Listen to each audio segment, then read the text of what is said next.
ইয়া আইয়ুহাল্লাযীনা আমানু, এই কথা না বলে বলতে তো পারতেন ইয়া আইয়ুহাল্লাযীনা ডোনাল্ড ট্রাম্প, বলতে পারতেন কিনা? রব্বুল আলামিন পবিত্র কিতাবের 3 নম্বর সূরা সূরা আলে ইমরানের ভিতরে জানিয়ে দিয়েছেন ইয়া আইয়ুহাল্লাযীনা আমানুত্তাকুল্লাহা হাক্কা তুকাতিহি ওয়া লা তামুতুন্না ইল্লা ওয়া আনতুম মুসলিমুন।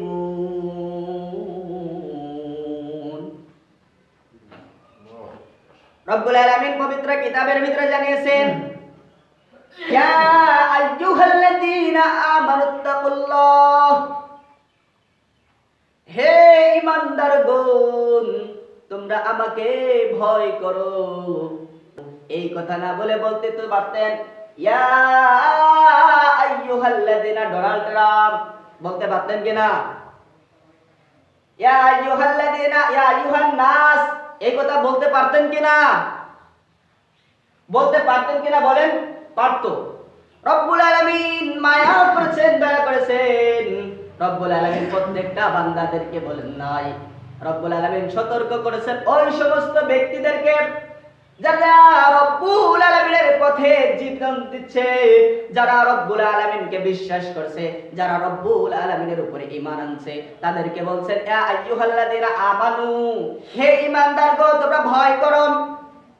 রব্বুল আলামিন দুনিয়ার কোনো মানুষকে বলে নাই, শুধু যারা ঈমান এনেছে তাদেরকে বলেছেন যে তোমরা ভয় করো।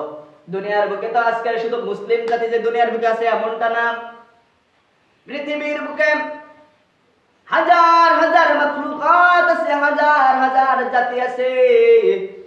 সমস্ত জাতিকে বলে নাই, শুধু যারা ঈমান এনেছে রব্বুল আলামিনের উপরে, যারা বিশ্বাস করেছে লা ইলাহা ইল্লাল্লাহ মুহাম্মাদুর রাসূলুল্লাহ এই কালেমার উপরে, যারা শুধু ঈমান এনেছে এই কালেমার উপরে, যারা বিশ্বাস করে কাল কিয়ামত হবে, যারা বিশ্বাস করে জান্নাত আছে জাহান্নাম আছে, শুধু তাদেরকে বলছেন ইয়া আইয়ুহাল্লাযীনা আমানু, হে ঈমানদারগণ, হে বিশ্বাসীগণ তোমরা আমাকে ভয় করো, হাক্কা তুকাতিহি, ভয় করো। এখন আমাদের মনে প্রশ্ন জাগতে পারে হুজুর রব্বুল আলামিন যে কোরআনের ভিতরে জানিয়েছেন তোমরা আমাকে ভয় করো, আমরা এখন আল্লাহকে কেমন ভয় করব? প্রশ্ন আসতে পারে কিনা বলেন? আসতে পারে কিনা? প্রশ্ন আসতে পারে, স্বাভাবিক বিষয়, কারণ রব্বুল আলামিন বলছেন তোমরা আমাকে ভয় করো। এখন আমরা বলতে পারি আল্লাহ আমরা যে আপনাকে ভয় করব, কেমন ভয় করব, কেমন ভয় করলে আপনি খুশি হবেন? রব্বুল আলামিন বলতেছেন, পরের অংশে বলে দিচ্ছেন হাক্কা তুকাতিহিম ওয়া লা তামুতুন্না ইল্লা ওয়া আনতুম মুসলিমুন। হাক্কা তুকাতিহি, তোমরা ভয় করার মতো ভয় করো। তোমরা কেমন ভয় করবে? যেমন ভয় করা প্রয়োজন তেমন ভয় করো। কথা বলছেন কে? আমি বলছি। এটা কোনো দুনিয়াবি কোন লেখকের কথা? এটা কার কথা? আওয়াজ দিয়ে বলেন কার কথা? আল্লাহর কথা। আল্লাহ বলতেছেন হাক্কা তুকাতিহি, তোমরা ভয় করার মতো আমাকে ভয় করো। এই শুধু এখানে থামেননি, রব্বুল আলামিন পরের অংশ বলতেছেন ওয়ালা তামুতুন্না ইল্লা ওয়া আনতুম মুসলিমুন। ও আমার বান্দারা, ও আমার বান্দিরা, তোমরা যারা আমার উপরে ঈমান এনেছো, শুধু তোমাদেরকে বলতেছি তোমরা খাঁটি মুসলিম না হওয়া পর্যন্ত যেন আমার দেওয়া ওই অন্ধকার গহীন কবরে আসিও না। কে বলছে? আল্লাহ বলতেছেন তোমরা মুসলিম না হয়ে যেন ওই অন্ধকার গহীন কবরে যেও না। তোমরা যদি মুসলিম হও, খাঁটি মুসলিম হও, তাহলে তোমাদের জন্য ওই অন্ধকার গহীন কবরটা আলোকিত হয়ে যাবে। আর যদি তোমরা দুনিয়া থেকে খাঁটি মুসলিম না হয়ে যদি ওই অন্ধকার গহীন কবরে চলে যান, তাহলে আপনাদের জন্য বসে আছে মহা মূল্যবান শাস্তি। কি অপেক্ষা করছে? শাস্তি অপেক্ষা করছে। আর যদি আমরা আজকে মুসলিম হয়ে যেতে পারি তাহলে আমাদের জন্য ওইখানে শান্তির ব্যবস্থা করেছেন কে? কথা বলেন কে?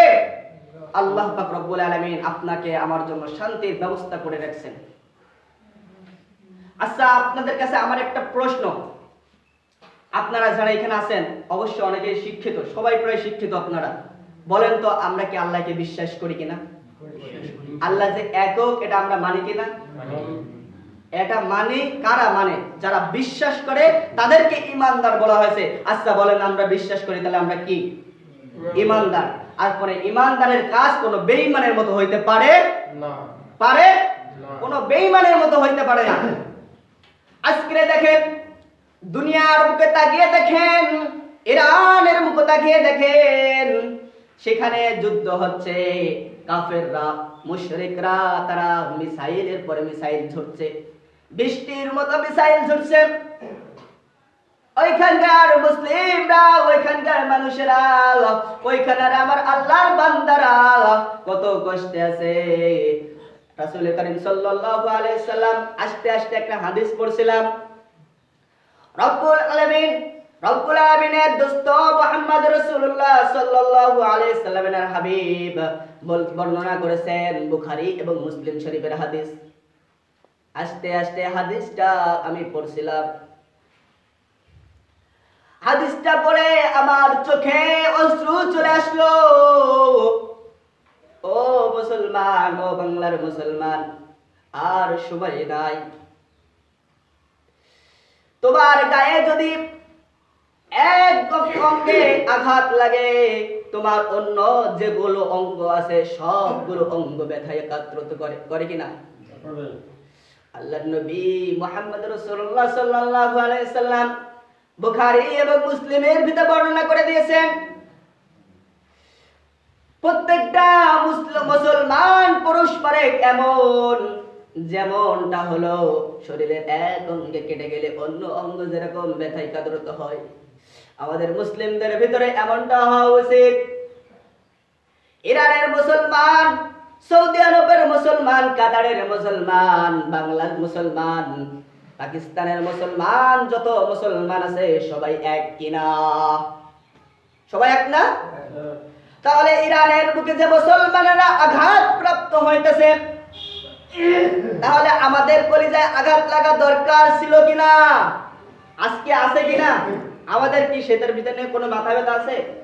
আজকে আমরা বাড়ি বসে নিজের ভাইয়ের জমি দখল করব কি করে এটা নিয়ে ব্যস্ত হয়ে পড়েছি। নিজের চাচার জমি, বাপের জমি চাচার সাথে ছিল, আমরা ভালোভাবে মেইনটেইন করব কিনা, আমরা চাচার যে জমিটাও ছিল ওইটাও দখল করে নিজের বাপের ঘাড়ে নিয়ে আসার জন্য লড়াই করি। আর আজকে ইরানের বুকে আবার মুসলমান ভাইরা রক্তে রক্তাক্ত হয়ে যাচ্ছে, আগুনে ঝলসে যাচ্ছে, বোমা মেরে মেরে প্রত্যেকটা প্রায় অনেক মুসলমানদেরকে আহত করে ফেলছে। অনেক মুসলমান ভাই এবং বোনেরা তারা দুনিয়ার বুক ত্যাগ করে চলে গেছে। শুধু এখানেই শেষ নয়, ছোট্ট মাসুম বাচ্চা যে কিছুই বোঝে না, এখন এই কথা পর্যন্ত বলতে পারে না, এই ছোট্ট বাচ্চাটাও দুনিয়া ত্যাগ করে চলে যাচ্ছে। আর আজকে মুসলমান, আমরা মুসলমান বলে দাবি করি, আমরা মুসলমান বলে স্বীকার করি, কিন্তু আমাদের হৃদয় একবারও কাঁপে না, একবারও মনে জাগে না ইরানের কথা ভেবে। আমাদের মনে একবারও কাঁদে না। অথচ রাসূলের হাদিস, দুনিয়ার কোন ব্যক্তি এটা বানিয়ে বানিয়ে লেখে নাই। যারা লিখছে রাসূল করিম সাল্লাল্লাহু আলাইহি সাল্লামের মুখ থেকে ঝরা কথা, সেগুলো বর্ণনা করছেন, যেগুলো বর্ণনা করছেন সেগুলো লিপিবদ্ধ করে রাখছে। সহিহ হাদিস, এটা আমি যেটা বর্ণনা করলাম এটা সহিহ হাদিস। আজ আজকে আমরা মুসলমানরা মুসলমানের ভিতরে দ্বন্দ্ব লাগিয়ে রাখি, আর আজকে ইহুদি খ্রিস্টানরা রাফারমানরা এই সুযোগ কোথায় পাবে? আমাদের মুসলমান যাদের গায়ে আঘাত দেওয়ার সাহস কই পাবে? শুধু আমাদের মতো কিছু নামধারী মুসলমানের কারণে তারা এই সাহসটা পায়। কথা বলেন ঠিক কিনা?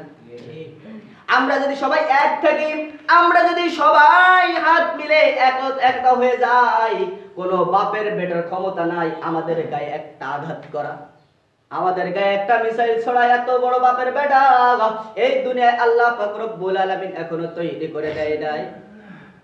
শুধু আমাদের কাছে আব্দুল্লাহ বিন উবাইয়ের মতো কিছু নাফরমান, কিছু মুনাফিক আছে। এদের কারণে আজকে আমাদের উপরে আক্রমণের পর আক্রমণ পড়তে আছে, একের পর এক আসতে আছে। কবে না জানি বাংলার জমিনের বুকে হায় চোখ দেয়। ও যুবক, একটু ভাবিয়ে দেখো, যদি বাংলার বুকে তাকায় একটা মিসাইল মারা লাগবে, তাও লাগবে না। বাংলাদেশ ধ্বংস করতে একটা মিসাইলের প্রয়োজনও নাই।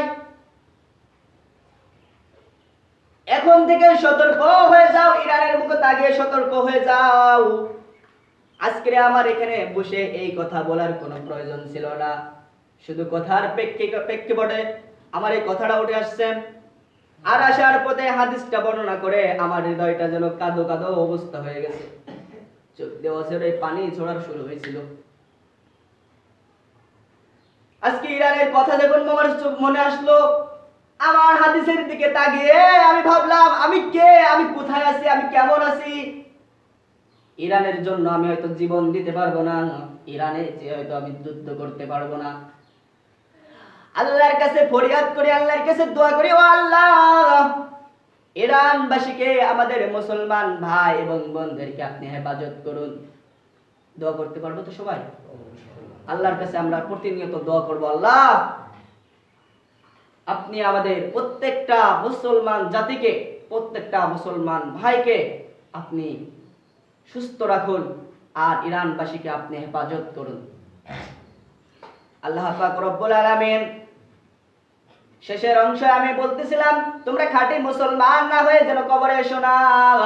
ও আল্লাহর বান্দারা, আপনাদের কাছে আমার প্রশ্ন ছিল, আপনারা যারা এখানে আছেন, আমরা কি মুসলমান কিনা? আমরা কি মুসলমান? আমরা যদি মুসলমান হয়, তাহলে আমাদের কাজ করবে কেন এমন? আমাদের কাজ করবে কেন একজন আরেকজনকে ভুল ধরা? আমাদের কাজকর্ম কেন এমন নিজের ভাইয়ের জমি দখল করে নিজের মধ্যে নেওয়া? ও মুসলমান ভাই, এখন কি আপনার হাত জোর করে বলি, সতর্ক হয়ে যাও, সতর্ক হয়ে যাও। যতক্ষণ ওই কবরে না যাচ্ছ, ওই অন্ধকার গহীন কবরে যাওয়ার আগে আপনি সতর্ক হয়ে যাও, কারণ ওই অন্ধকার গহীন কবর অতি কঠিন জায়গা। যেখানে থাকবে না বাতি, যেখানে থাকবে না বিছানা, যেখানে থাকবে না কোনো বন্ধু, কোনো সাথী, সেইখানে শুধু থাকবে অন্ধকার আর অন্ধকার। যেখান থেকে আপনি চাইলে উঠে আসতে পারবেন না। আপনাকে যদি এখন একটা কবর খনন করে আপনাকে জীবিত ওইখানে রাখা হয়, আপনি কৌশল করে ওখান থেকে উঠে আসতে পারবেন। কিন্তু যদি আপনি মৃত্যুবরণ করেন, আর আপনি ওই মাউতুল মউত যদি আপনার ঘাড়ে চলে আসে, আপনার কাছে চলে আসে, তাহলে আপনাকে যখন ওই কবরে দাফন করা হবে, তখন কিন্তু আপনাকে, আপনি যতই কৌশল অবলম্বন করুন, আপনি যতই যা করুন না কেন, আপনাকে কিন্তু ওই গরন্ত কবর থেকে আপনি আর উঠে আসতে পারবেন না। পারবেন কি? পারবেন কি? আপনি যত বীর পালোয়ান হন না কেন, আপনি যদি একবার মৃত্যুবরণ করেন, আপনার আমল করার আর কোনো সুযোগ থাকবে না। আপনার ওই কবর থেকে আর উঠে আসার মতো কোনো সুযোগ থাকবে না। আপনি যদি পালোয়ান হন, আর আপনি দুনিয়ার বুকে যদি আপনাকে জীবিত একটা কবরের ভিতরে রাখা হয়, আপনি পালোয়ান মানুষ, আপনার গায়ে শক্তি আছে, আপনি কবর খনন করে উঠে আসতে পারবেন। কিন্তু মৃত্যু হলে আপনি আর পারবেন না। এখন থেকে প্রস্তুতি নেন, এখন থেকে ইমানি হালতে যাতে বাঁচতে পারেন, এখন থেকে এমন প্রতিজ্ঞা নেন যাতে মৃত্যু যখন বরণ করবেন, ইমানি হালতে যেন আপনার মৃত্যুটা হয়। পারবেন তো সবাই? আল্লাহ পাক রব্বুল আলামিন আমাদের সকলকে তৌফিক দান করুন।